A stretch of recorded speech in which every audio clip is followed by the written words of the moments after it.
Hello, assalamualaikum everyone. Ngayong video na to is i-share ko lang about sa experience ko at sa mga sa gaya kong uh, first wife pero secret marriage. So, sa mga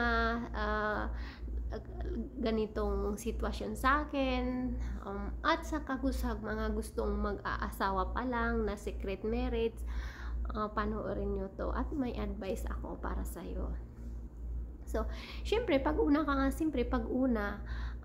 nabablind ka na mas, yung puso mo, mas malakas kaysa pag-iisip mo. So, kahit sabihin pa ng lalaki sa'yo na, sige pakasalan kita, secret marriage, hindi naman kita iiwan, mahal naman kita, nagmamahala naman tayo, basta secret marriage lang sa pamilya ko kasi ganito yung culture.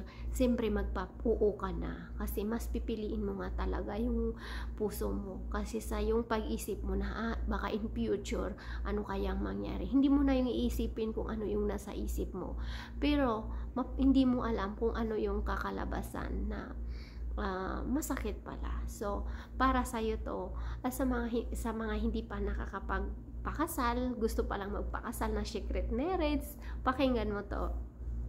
So pag secret marriage ka, kahit sabihin mo ikaw pa yung unang asawa, masasaktan at masasaktan ka pa rin.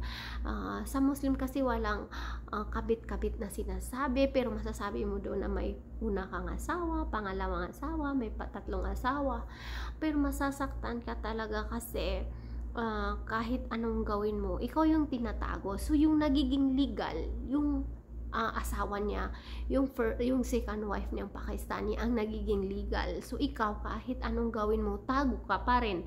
So mas in the beginning, sabihin mo na lang sa asawa, gustong magpakasal sa'yo na ayaw mo ng secret marriage kasi mas mahirap kung talagang mahal ka niya, ipaglalaban ka niya, walang secret marriage, sabihin niya diretso sa pamilya niya, yun ang mas okay.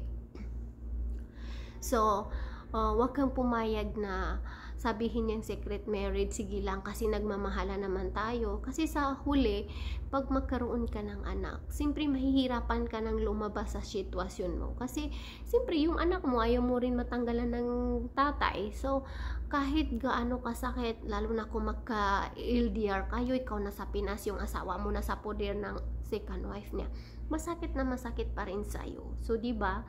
So, mas maganda pa rin na sa una pa lang, diretsuhin mo na siya na kung mahal mo ko, sabihin mo sa pamilya mo, otherwise, tapos, kasi, wag mo nang isipin ng puso, kasi ang puso ngayon lang yan eh, pero pag in the future ang iisipin mo, mas okay talaga yung, mas pipiliin mo yung isip mo, kasi sa gaya ko, ako nga yung unang asawa niya, pero pumayag ako na i-secret marriage niya ako sa nanay niya. Kasi that time na hindi pa kami kasal, nagka-message nga kami ng kapatid niya na ayaw daw ng nanay niya sa kahit na anong lahi, basta Pakistan or kamag-anak nila. Kasi ganun daw yung culture. So, yun nga yung asawa ko. Sinusunod niya yung nanay niya kasi takot naman talaga sila sa nanay niya. So ang ginawa niya, hindi nga rin siya nakinig doon, pero pinakasalan nga ako is secret marriage.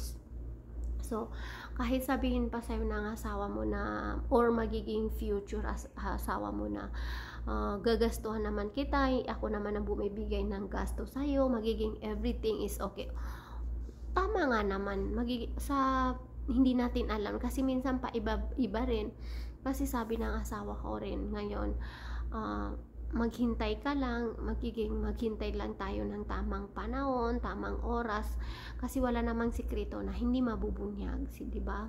So para sa akin, nandito na kami sa Saudi kasi yung asawa ko is almost 3 years kami sa Pinas, tapos yung asawa ko 2 years and half siya sa Pakistan, tapos pumunta na dito sa Jeddah. After 6 months na siya dito, nakakuha na ng bahay lahat. So kinuha kami ng mga anak niya. So point ko pa rin doon na masakit. So tuwing nag-uusap sila ng asawa niya, second wife na asawa niya na Pakistani, kailangan nakalock yung pinto, kailangan hindi maingay yung mga anak ko. So, para sa'yo matatanggap mo pa rin, pero yung para sa mga anak mo, parang nasasaktan ka rin, 'di ba? So, oh, tinatago niya yung mga anak niya, 'di ba? So, masakit para sa'yo, masakit din para sa mga anak mo. So, advice ko to sa'yo sa una pa lang, diretsuin mo na yung magiging future asawa mo na kung hindi kanya kayang ipaglaban, wag ka nang pumayag ng secret marriage, kasi ang secret marriage ay nagiging yung sitwasyon niya ay parang nagiging kabit. Kahit kasi sa atin wala namang kabit sa Muslim pagkasal, pero parang ganun siya, yung sitwasyon niya ay parang nagiging kabit. So, tago dito, tago doon. So, siyempre tayo naman, kahit mahal natin yung asawa natin, mapapagod din tayo.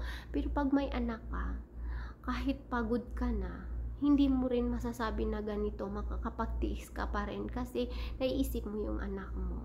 So, ayan.